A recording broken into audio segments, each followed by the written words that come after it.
الحمد لله رب العالمين والعاقبة للمتقين والصلاة والسلام على سيد الأنبياء والمرسلين سيدنا وحبيبنا وحبيب رب العالمين محمد وعلى آله وأصحابه أجمعين ومن هدى بهديه إلى يوم الدين. أما بعد، قال الله سبحانه وتعالى في القرآن المجيد والفرقان الحميد: فأعوذ بالله من الشيطان الرجيم، بسم الله الرحمن الرحيم.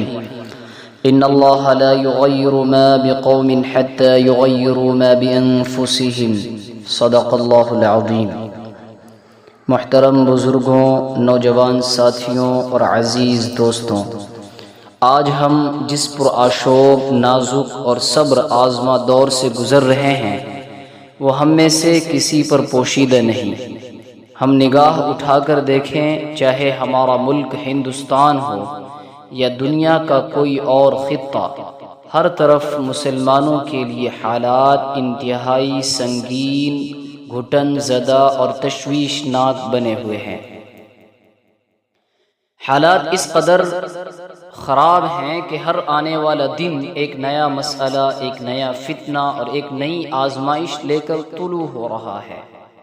کہیں جان و مال کا عدم تحفظ ہے، کہیں شریعت اور اسلامی تشخص پر حملے ہو رہے ہیں، اور کہیں ہماری نئی نسل کو نظریاتی الجھنوں کا شکار کیا جا رہا ہے. غرض کے ہر طرف سے مسلمانوں کو ہدف تنقید اور ظلم و زیادتی کا نشانہ بنایا جا رہا ہے. ان حالات کو دیکھ کر انسانی فطرت کے تقاضے کے تحت دلوں میں خوف، مایوسی، بے چینی اور اضطراب پیدا ہونا ایک حد تک فطری عمل ہے، لیکن بحیثیت مومن ہمارا یہ کامل یقین ہے کہ اس کائنات کا کوئی پتہ، کوئی آندھی اور کوئی بھی واقعہ اللہ رب العزت کی مشیت، اس کے اذن اور اس کی پوشیدہ حکمت کے بغیر رونما نہیں ہو سکتا.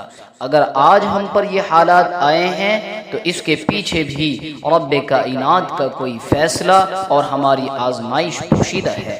آج بہت سے نادان اور دین کی روح سے ناواقف لوگ اور پردہ یا کھلے عام یہ سمجھنے لگے ہیں کہ شاید دین پر چلنا، اسلامی شعائر کو سینے سے لگانا اور شریعت کی پابندی کرنا ہی ان تمام مصائب اور پریشانیوں کی جڑ ہے. وہ سوچتے ہیں کہ اگر ہم بھی دوسروں کے رنگ میں رنگ جائیں تو شاید ہمارے مسائل حل ہو جائیں، لیکن میرے دوستوں، یہ شیطان کا بہت بڑا دھوکہ اور فریب ہے. حقیقت اس کے بالکل برعکس ہے. تاریخ گواہ ہے کہ اسلام تو وہ قوت ہے جس نے بکریوں کے چرواہوں کو دنیا کا امام بنا دیا تھا. ہماری آج کی یہ حالت، یہ بے بسی اور یہ در در کی ٹھوکریں اسلام پر عمل کرنے کی بنا پر نہیں، ہرگز نہیں، بلکہ یہ سراسر اسلام کو چھوڑ دینے، قرآن کی روشن تعلیمات سے دوری اختیار کرنے، اپنے اخلاق اور کردار کا جنازہ نکالنے اور اپنی انفرادی، خاندانی اور سماجی زندگیوں کو غیروں کے طریقوں پر ڈھال لینے کا عبرتناک نتیجہ ہے.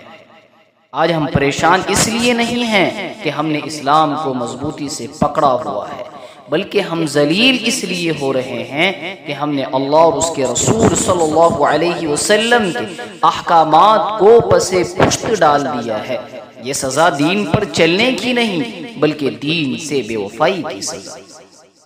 میرے عزیز دوستو، اگر ہم اپنے اس زوال اور پستی کی اصل وجہ تلاش کرنا چاہتے ہیں تو ہمیں کسی فلسفے یا سیاسی تجزیے کی ضرورت نہیں، بلکہ ہمیں رجوع کرنا ہوگا اس کتاب ہدایت کی طرف جس میں قیامت تک کے لیے قوموں کے عروج و زوال کا ضابطہ لکھ دیا گیا. اللہ رب العزت نے قرآن مجید میں مسلمانوں کی کامیابی، غلبے اور سربلندی کا اصول نہایت واضح اور دو ٹوک الفاظ میں بیان فرما دیا. غزوہ احد کے بعد جب مسلمانوں کو بظاہر ایک صدمہ پہنچا اور دلوں میں کچھ رنجش اور مایوسی پیدا ہونے لگی تو آسمان سے یہ ابدی تسلی اور قانون نازل ہوا: وَلَا تَهِنُوا وَلَا تَحْزَنُوا وَأَنْتُمُ الْأَعْلَوْنَ إِن كُنتُم مُؤْمِنِينَ. اور تم ہمت نہ ہارو اور غم نہ کرو، تم ہی غالب رہو گے اگر تم سچے مومن ہو۔ ذرا غور کیجئے اس آیت مبارکہ میں اللہ رب العزت نے غلبے، کامیابی اور سربلندی کو ایک اٹل شرط کے ساتھ جوڑ دیا، اور وہ شرط ہے کامل ایمان۔ یہ وعدہ نہیں کیا گیا کہ اگر تمہاری تعداد زیادہ ہوگی تو تم غالب آؤ گے، یہ بھی نہیں کہا گیا کہ تمہارے پاس مال و دولت اور ٹیکنالوجی ہوگی تو تم دنیا پر حکمرانی کرو گے، بلکہ فرمایا گیا کہ اگر تم سچے مومن بن جاؤ تو غلبہ تمہارا ہی مقدر ہے، کامیابی تمہارا ہی مقدر ہے۔ تاریخ اسلام گواہ ہے کہ جب تک ہمارا تعلق اللہ کی ذات سے مضبوط تھا، جب تک ہماری زندگیاں، ہمارے گھر اور ہمارے بازار قرآن و سنت کے سانچے میں ڈھلے ہوئے تھے، دنیا کی کوئی سپر پاور ہمیں زیر نہیں کر سکی۔ حضرات صحابہ کرام اور ہمارے اسلاف کے پاس وسائل کم تھے، لیکن ایمان کی حرارت پوری تھی تو پوری دنیا ان کے قدموں میں جھک گئی۔ لیکن آج ہمارا المیہ یہ ہے کہ ہم نے محض نام، لباس اور رسموں کا اسلام باقی رکھا ہے، اور اپنی عملی زندگی، اپنے معاملات اور اپنے اخلاق سے دین کو نکال کر باہر کر دیا ہے۔ جب ہمارا ایمان کھوکھلا ہو گیا تو دنیا کے دلوں سے ہمارا وہ رعب اور دبدبہ بھی ختم ہو گیا۔ اس سے آگے بڑھ کر اللہ تعالیٰ نے معاشروں کی تبدیلی کا ایک اٹل قانون بیان فرمایا، ان اللہ لا یغیر ما بقوم حتی یغیروا ما بانفسہم، بے شک اللہ تعالیٰ کسی قوم کی حالت کو نہیں بدلتا جب تک کہ وہ خود اپنے آپ کو نہ بدل لے۔ ہماری آج کی سب سے بڑی پریشانی اور الجھن یہ ہے کہ ہم بغیر کوئی قیمت چکائے حالات کا بدلنا چاہتے ہیں۔ ہم چاہتے ہیں کہ آسمان سے فرشتے اتریں اور ہمارے مسائل حل کر دیں۔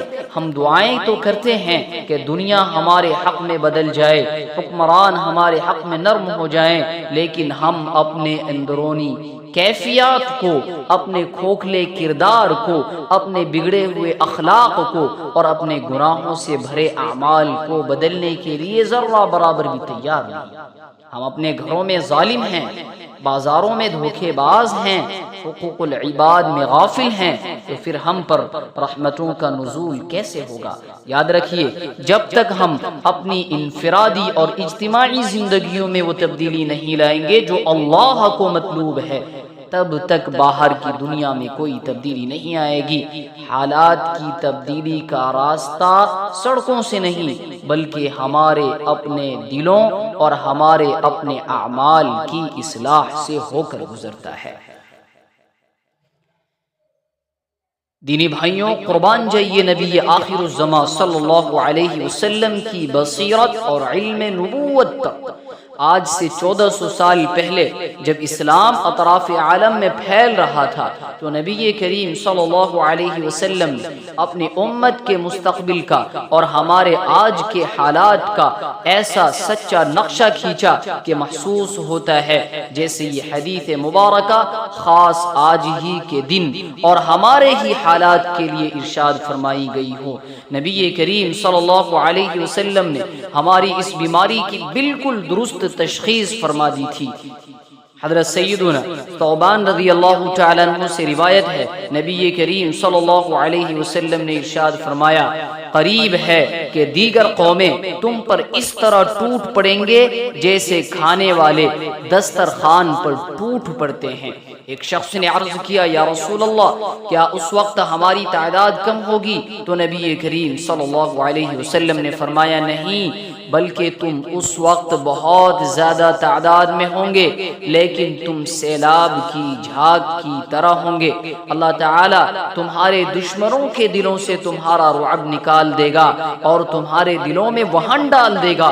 عرض کیا گیا، یا رسول اللہ، یہ وہن کیا چیز ہے؟ نبی کریم صلی اللہ علیہ وسلم نے فرمایا، دنیا کی محبت اور موت کا ڈر۔ ذرا ان الفاظ کی گہرائی اور اس تمثیل پر غور کیجئے کہ دسترخوان پر ٹوٹ پڑنا، آج ذرا نگاہ اٹھا کر دیکھیے باطل طاقتیں، اسلام دشمن قوتیں اور عالمی گٹھ جوڑ مسلمانوں کے وسائل، ان کی عزتوں اور ان کے حقوق پر بالکل اسی طرح جھپٹ رہے ہیں جیسے بھوکے لوگ مفت کے لذیذ کھانوں پر ٹوٹ پڑتے ہیں۔ دشمن کو ہمارا کوئی خوف نہیں، کوئی ڈر نہیں، وہ ہمیں ایک آسان شکار سمجھ چکے ہیں۔